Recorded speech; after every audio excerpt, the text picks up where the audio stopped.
right, so this is going to be another movie review. This one's called Hot Shots Part Deuce. This is going to be another Karate Man recommendation. I'm giving it 1 out of 5 stars. This movie is idiotic and stupid, just like the first one. Even the explosion couldn't save this. The movie poster says, just Dukes it. Hot Shots Part Dukes. With Charlie Sheen looking like Rambo with a rubber chicken on his arch bow. Hot Shots Part Deuce is a 1993 U.S. parody film directed by Jim Abrahams. It stars Charlie Sheen, Lloyd Bridges, Valeria Golino, Richard Crenna parodying his Colonel role in the Rambo franchise, Brenda, Bakke, Miguel, Ferrer, Rowan Atkinson. I forgot to put his name in there. Shame on me. And Jerry Haleva. Sheen, who portrays a spoof of John Rambo, went through a tough weightlifting training program to gain the physique needed to play the role of an action hero. He doesn't look too impressive to me. I think Stallone was more buffed than Rambo.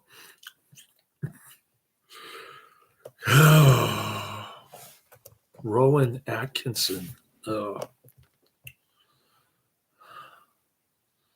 This movie is the reason why Iraq is in chaos, being managed by Al Qaeda and ISIS because of stupid, idiotic films like this. Sheen, who portrays a spoof of John Rambo, we talked about that. A sequel to Hot Shots, 1991, and the second installment in the Hot Shots franchise. Thank God there's not a Hot Shots Part Tress or whatever. A sequel, the movie primarily spoofs the 1980s action films Rambo First Blood Part 2 and Rambo 1985 and Rambo 3 1988. Abrahams and Pat Proft wrote the screenplay. Members of both men's families have roles in extras. We've got distributed by 20th Century Fox. Release date May 21st, 1993. Running time 89 minutes, thank God. Country, United States. Language, English. Budget of $25 million and a box office of $133.8 million. So if this thing was such a cash cow, such a lamestream success, then why didn't they go for a third one? Inquiring minds want to know. One night, a U.S. Special Forces team invades Saddam Hussein's palace and a nearby prison camp to rescue captured soldiers from Operation Desert Storm and to assassinate Saddam. But they find the Iraqis waiting for them, and the entire rescue team is captured. Here we have the stereotypical Middle Eastern raghead type caricature of Saddam, who was sort of a non-religious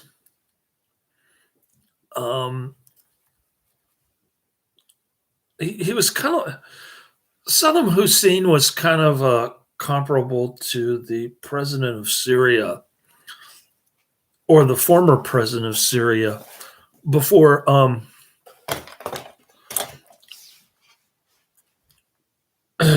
before the United States and Israel turned it into another Iraq fiasco. Okay, so so Saddam allowed somewhat religious freedom, just like that Syrian president. He was not a religious fanatic like Iran or I don't know,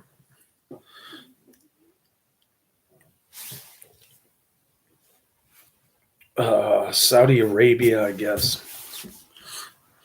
but but the United States didn't like him for whatever reason. People say it was over oil or whatever, but they didn't like him because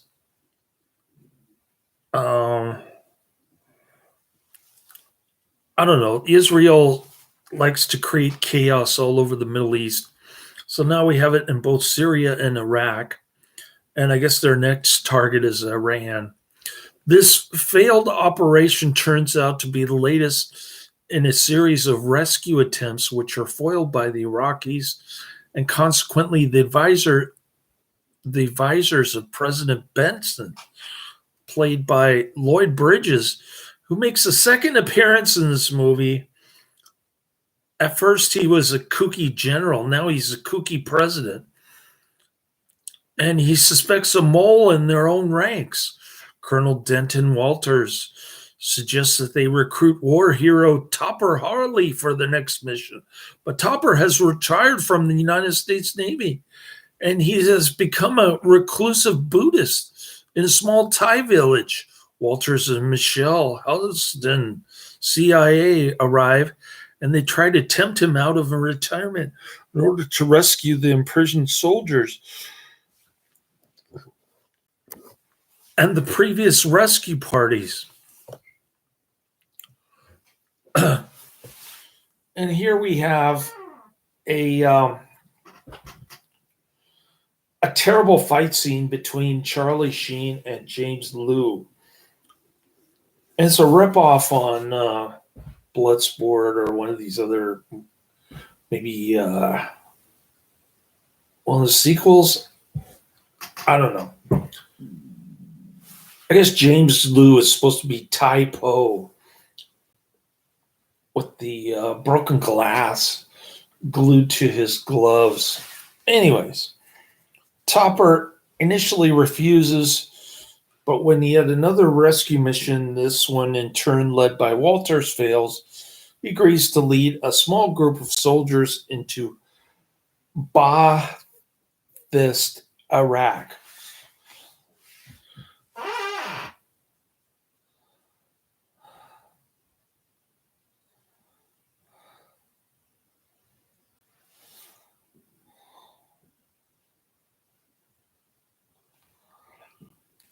So Saddam Hussein was running a socialist Ba'ath party, and that's why it's called Ba'athist Iraq. It was a secular socialist government, and the United States just could have let socialism fail on its own accord, like it did in the USSR, but instead they decided to attack Saddam Hussein because I still don't know why. I don't know, because the United States likes to start wars with tin pot dictators. He is joined by Harbinger, Williams, and Rabinowitz, the sole escapee of prior rescue mission, and whom Topper suspects to be the saboteur. They parachute into an Iraqi jungle close to the heavily guarded hostage camp, and they set off to meet their contact, who turns out to be Topper's ex-girlfriend, Ramada. Oh, she's back, as annoying as ever. And she's married to Rowan Atkinson for no apparent reason. Ramada guides them to a fishing boat that she prepared for their transportation. As they move towards the camp, she and Topper reminisce, and she explains that she was married before she met him. When she was informed that her husband, Dexter, was still alive and a prisoner in Iraq, she volunteered to participate in his rescue, but was instructed to keep this strictly confidential, forcing her to break with Topper just as they were preparing to elope. This ultimately inspired Topper's decision to retire from the Navy. I thought she was a head shrinker. I thought she was a psychiatrist. Now she's like Rambo's sidekick. All right. Topper's team proceeds to the prison camp disguised as river fishermen, but a confrontation with an Iraqi patrol boat sets them back.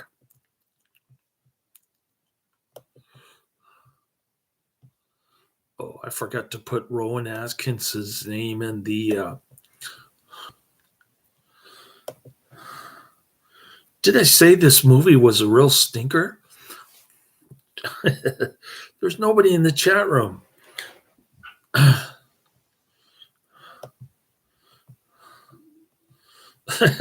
There were more people in the chat room during my review of the low-budget slasher flick. We like low-budget slasher. Rowan Atkinson. I think I spelled his name right.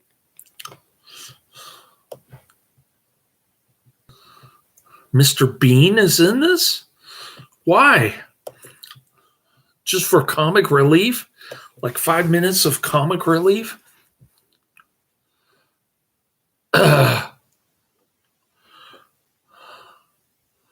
Topper's team proceeds to the prison camp disguised as river fishermen, but a confrontation with an Iraqi patrol boat sets them back. When President Benson hears the apparent demise of another mission, he decides to help the fight, and he joins additional forces in Iraq. However, Topper and his teammates have survived, and soon they reach the Iraqi hostage camp. In the course of the operation, the alarm is raised, and a gunfight ensues, during which Topper finds out that Harbinger is not the saboteur, but has merely become disillusioned in fighting. He has merely become disillusioned in fighting, and he manages to inspire him to be a Rambo warrior. After the prisoners are freed, Topper goes back to rescue Dexter, who is imprisoned in Saddam's palace. Oh, more Saddam Hussein nonsense. I thought they blew up Saddam Hussein in the first movie. When the squad evacuates the hostages, Topper enters Saddam's palace, and Topper encounters the dictator himself, who pulls out his machine pistol, and Saddam commands Topper to surrender. Topper overpowers Saddam, and they engage in a sword fight. President Benson arrives, and Benson orders Topper to release Dexter, while Benson and Saddam continue the duel. Benson defeats Saddam by spraying him with a fire extinguisher, upon which he and his dog freeze and crack into pieces, only to subsequently melt, combine, and reform as Saddam with his dog's head, fur, nose, and ears. In the meantime, Topper manages to locate Dexter, but Topper is forced to carry out on his shoulders.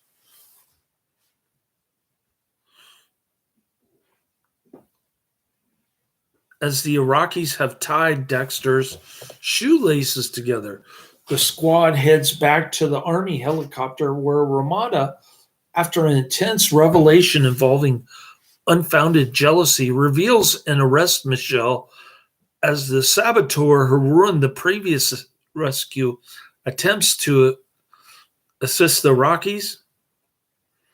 Dexter arrives with Topper and asks to take a picture of him and Ramada. But Dexter backs way too far and he falls off a cliff and he goes poof.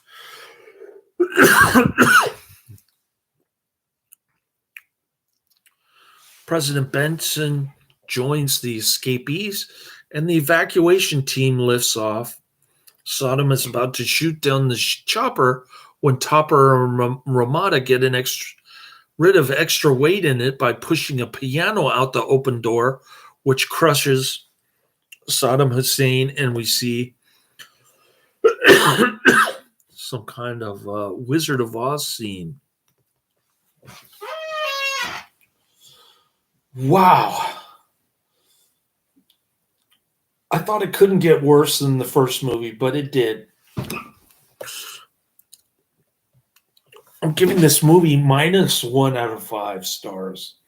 Reviews for Hot Shots Part 2 were mixed.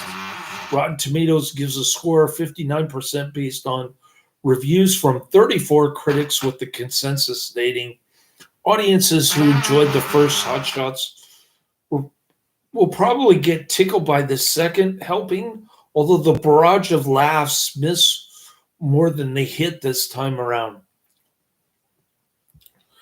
They missed 100% during the first movie.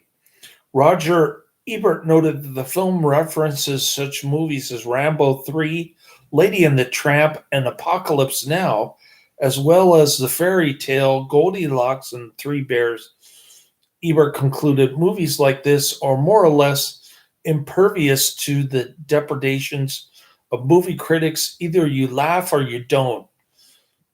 I laughed. Of course you would, Roger Ebert, because your sense of humor is retarded. The film became a financial success at the box office in 1993, grossing over $130 million worldwide.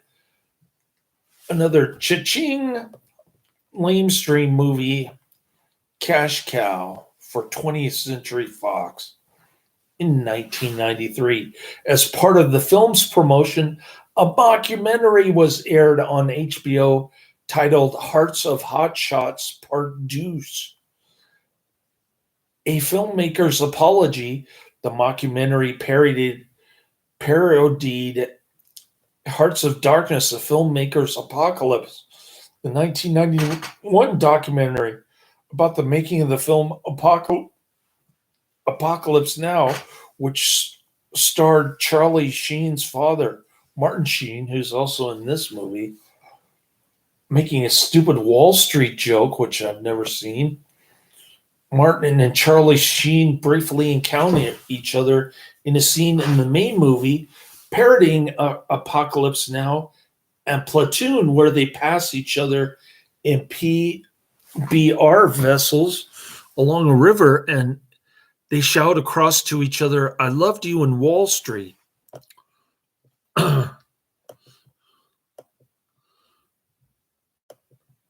All right.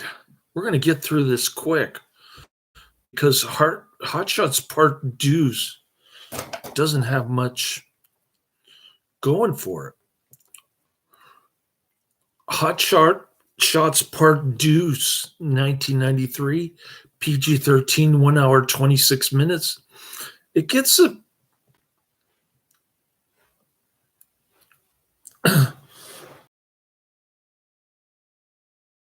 ridiculous rating on IMDb, 6.6 out of 10. I'm giving it a 1 out of 10. 99,000 ratings. Popularity 4,758, down 206. Rambo parody in which Topper Harley leads a rescue team into Iraq to save Iraqi war prisoners and all of their previous rescue teams. All right, more like this. Hot Shots, The Naked Gun, 2.5. The Smell of Fear. The Naked Gun, 33 and a third. The Final Insult. And The Naked Gun from the Files of Police Squad. Richard Crenna asked Sylvester Stallone how he would feel if Crenna took a part in a spoof of the Rambo films. Stallone was during the presidential groundbreaking ceremony. All presidents but President Ford get hit by Benson's shovel. Despite being uninjured, he also collapses to the ground. This is probably not an error, but a reference to Gerald Ford's history of accidental falls during his presidency, especially as the actor playing him says whoops immediately before falling over. Quotes from Saddam Hussein: "Now I will kill you until you die from it." Actor Richard Crenna invented tartar sauce.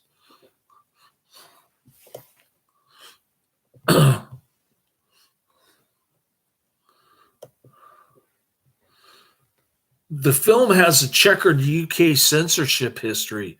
For its original cinema release, 54 seconds were cut for a 12 certificate, removing all footage of nunchakus during the Rambo scene and editing the spoof of Basic Instinct 1992 sex scene in the apartment. The video was rated PG and the cuts were expanded with a further 1 minute, 7 seconds of additional edits to remove a single use of the F word and a complete removal of the bedroom scene. The same print was used as a basis for the PG rated DVD, although the distributors made a further 2 minutes of edits, including the removal of Romano's line, "Wild, free, passionate, unbridled sex. I'd fondle you in ways you can't imagine." And even the already PG approved scene in the limousine. The UK Blu-ray version reinstates the previously cut footage and was past 12 uncut in 2013. This was edited from Rapid Fire 1992. Soundtracks.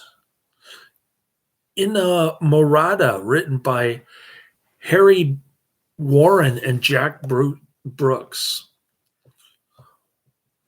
Here's a super flattering review. Now, here's a contrast review that I'm going to read to you off the IMDb website. It comes from Niflheim, dated September 30th, 2005. Niflheim gives it a 10 out of 10, highest rating.